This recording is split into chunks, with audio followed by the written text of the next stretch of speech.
students, welcome back once again to my maths class. In this video lesson, we are going to discuss about the exercise 12.2, the last two problems.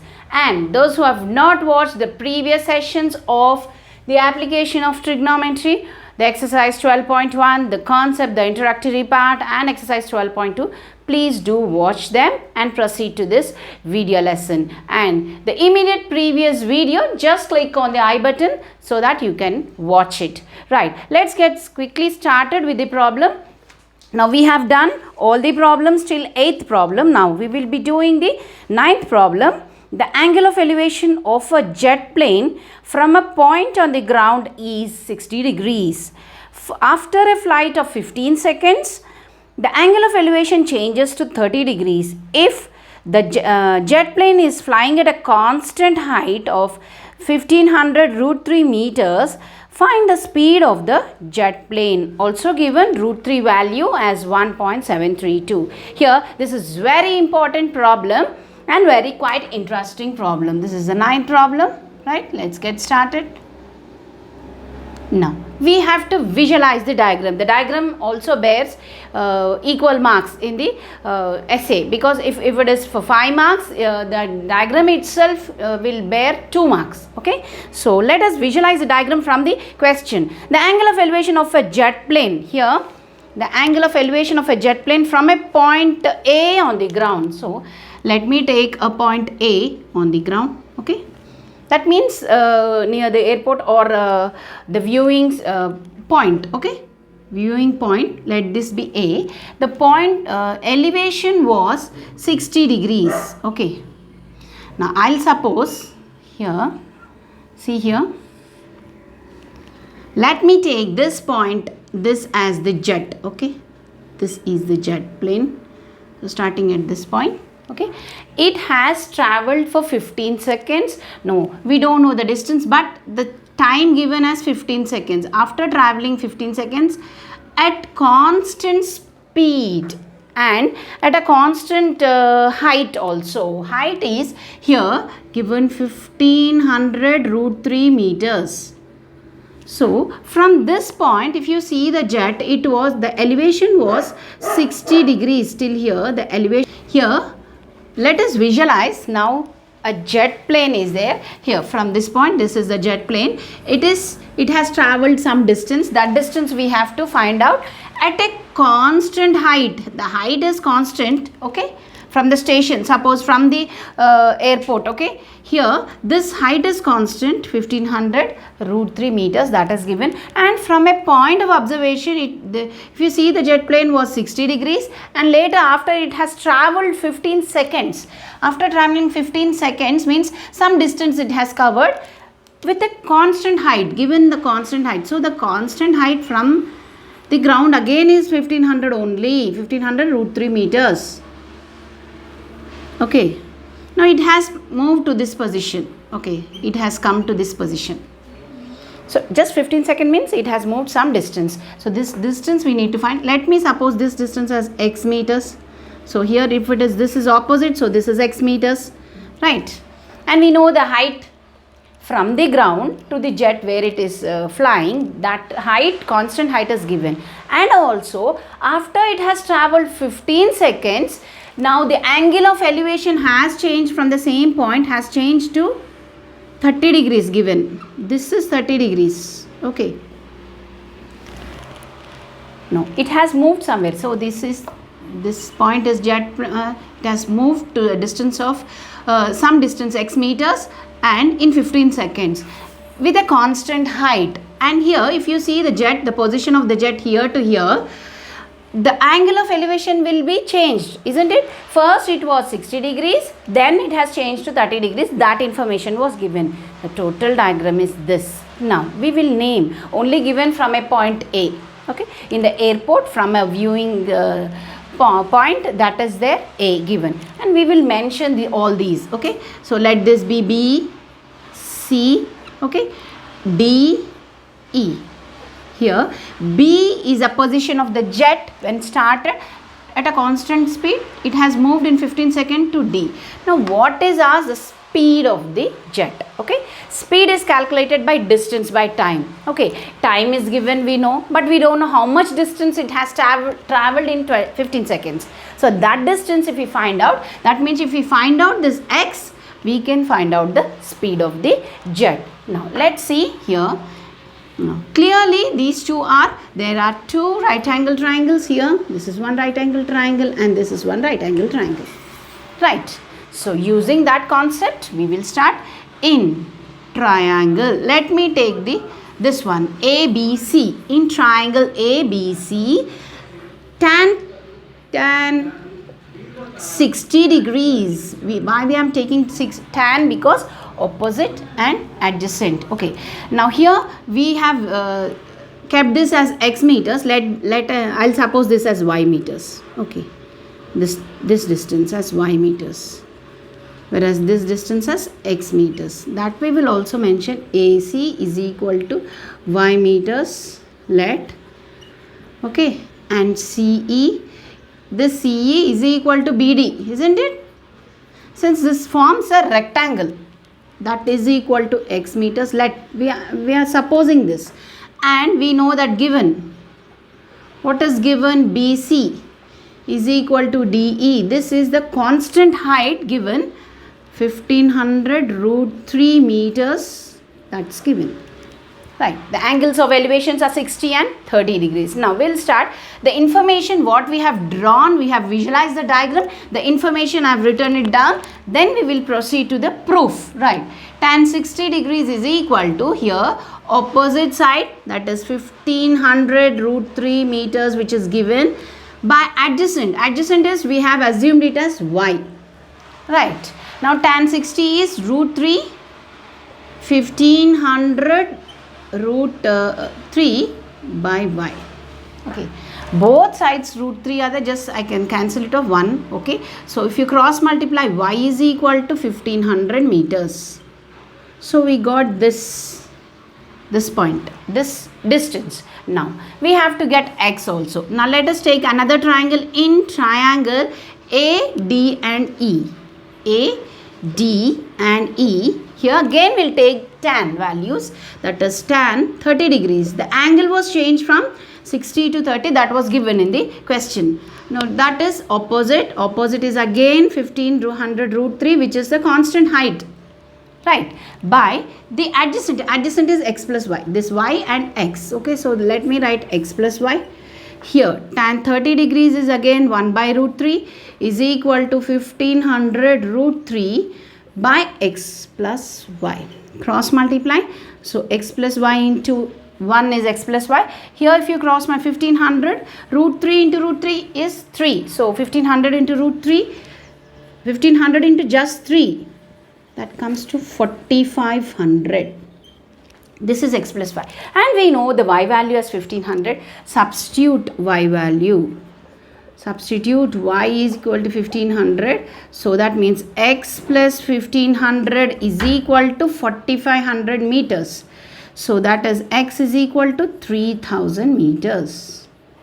Right. So 1500 if you change, it becomes minus. So this is x. X is nothing but the distance travelled in 15 seconds by the jet.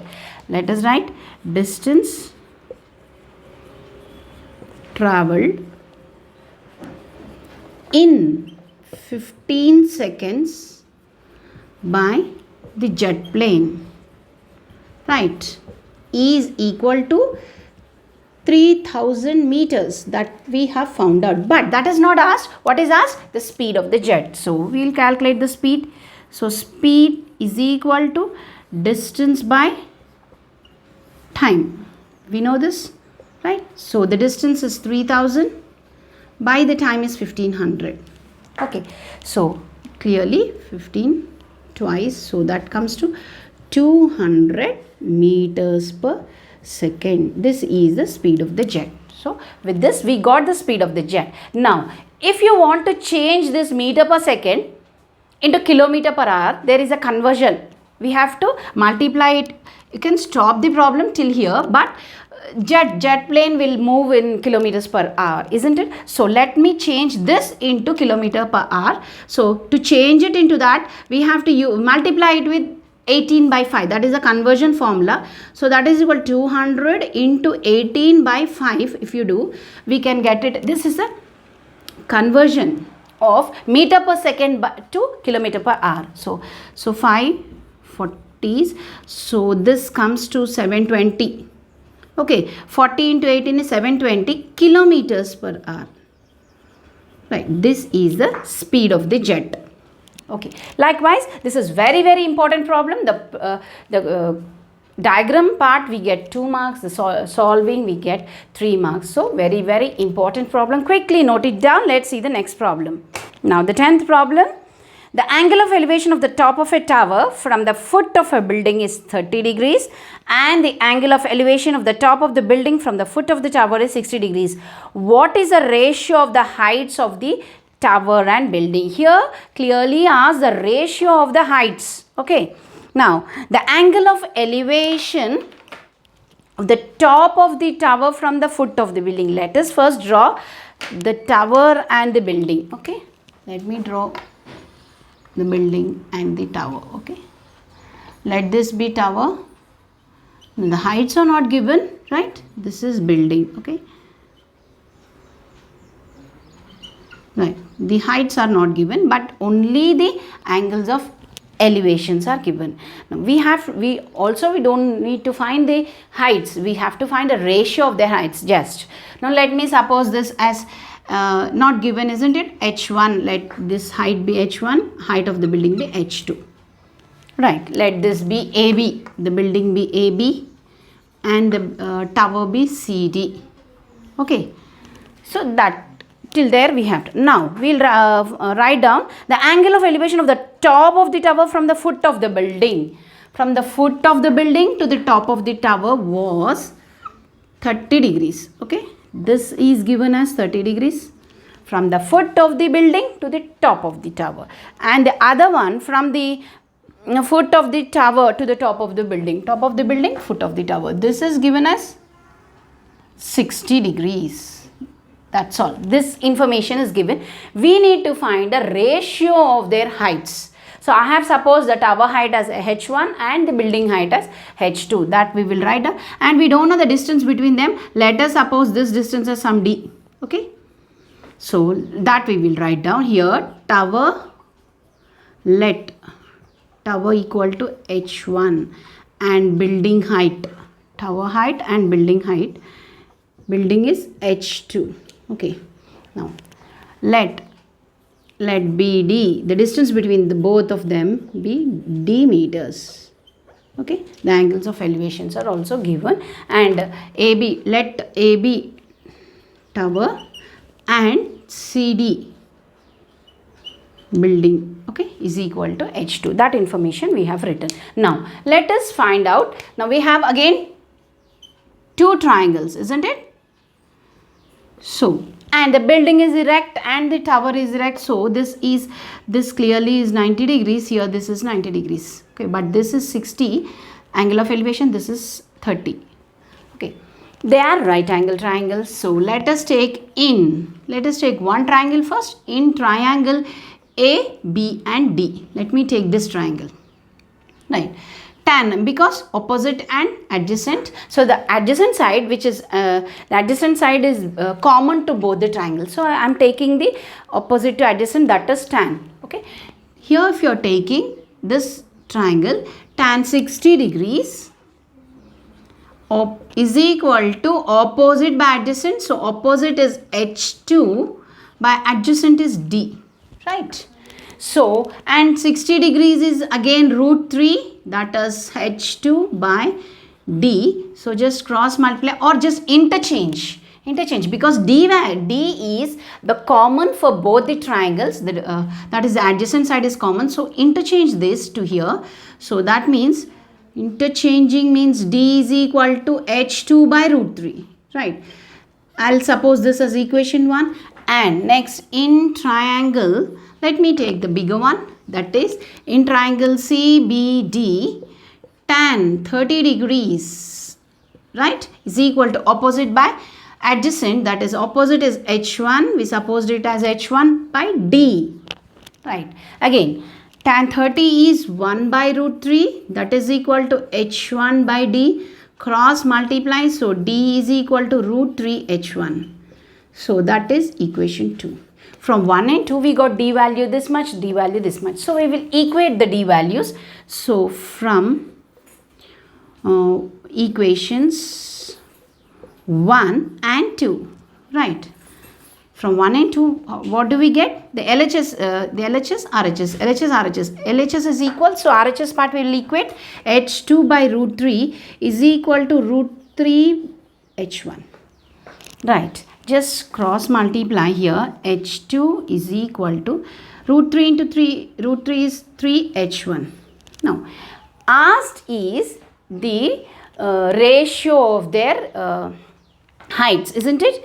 Given. Yes, the ratio of the heights of tower and building. So the ratio of the heights of tower and building, that is h1 is to h2 we want. So what we will do, see here h2, this h2 I'll shift it to other side, that means here it will become 1 and this 3 here and this h1 here and h2 here.